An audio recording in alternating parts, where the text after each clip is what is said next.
Որդ վեճերով պետք է կողմերը գնան հաշվեցին արդեն։ Եվ այս շատ ուղիղ պատասխանեցին։ Գտնեք ձեր ոչ չկա։ Ոչ։ Պարոն Միրզոյան, հիմա երկու կողմից հայտարարվում է, որ ավարտվել է խաղաղության պայմանագրի բանակցությունները, բայց դրան զուգահեռ Ադրբեջանը նախապայմաններ է թելադրում։ Սա նշանակում է, որ մենք կամ բանավոր, կամ լրացուցիչ փաստաթղթով նման պայմանները ելի հիմա բանակցությունների թեմա ենք դառնում կամ դնում ենք սեղանին։ Այդ նախապայմանները ինչ փաթեթավորմամբ եք հիմա դուք բանակցում Ադրբեջանի հետ։ Այդ նախապայմանները, որպես իրար ճիշտ հասկանանք, հնչեցվել են եւ նախկինում եւս մեր կողմից դրանց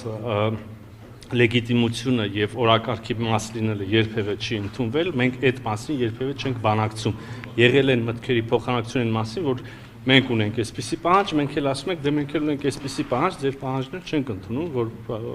պահանջ է նորմալ եւ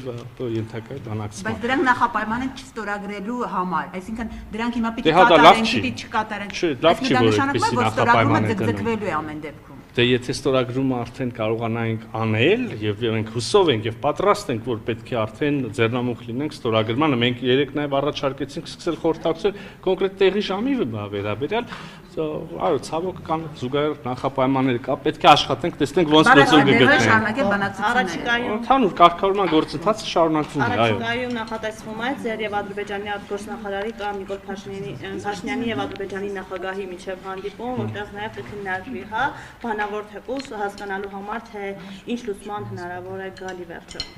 Առաջիկայում որևէ հանդիպման մասին պայմանավորվածություն չկա, բայց մենք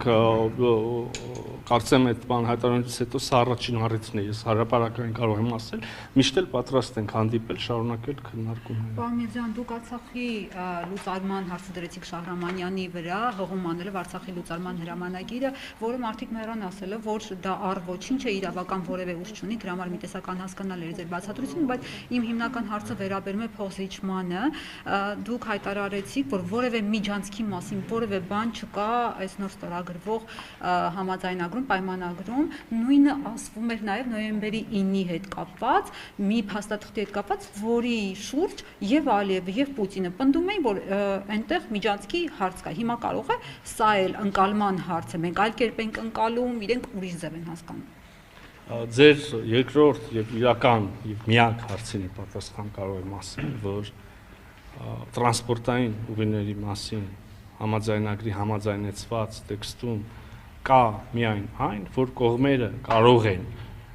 բանակցություններ սկսել եւ համագործակցություն ծավալել փոխադարձ հետաքրքրություն ներկայացնող այնպիսի ոլորտներում, ինչպիսին, չգիտեմ, տնտեսությունն է, տրանսպորտն է, տրանզիտն է եւ այլն, ոչ մի բառ ավել ձեր մտահոգության վերաբերյալ։ Ներողություն, ես ուզում եմ նաեւ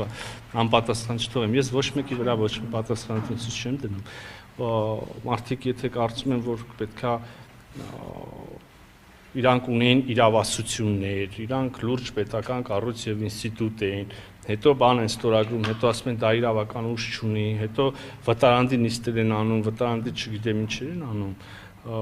Գիտեք, մեկնաբանության հարց չի, վերջը իրողություններ կան։ Հիմա հայտարարելով ու անպագորգոր բաներ ասելով չի, ես նորից եմ ուզում շեշտեմ, նույնիսկ Լեռնային Ղարաբաղի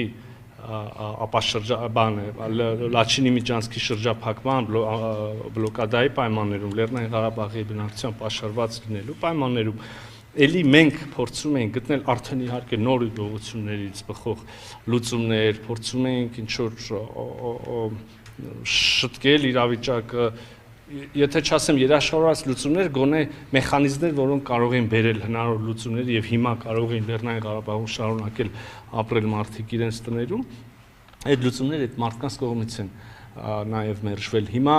ուզում եք դուք ասեք ուժ ունի, իրանք ասեն ուժ չունի, Պողոս ասի, չգիտեմ ինչ, փաստ մնում է փաստ։ Վերջ բաներ կար, մեկնաբանությունները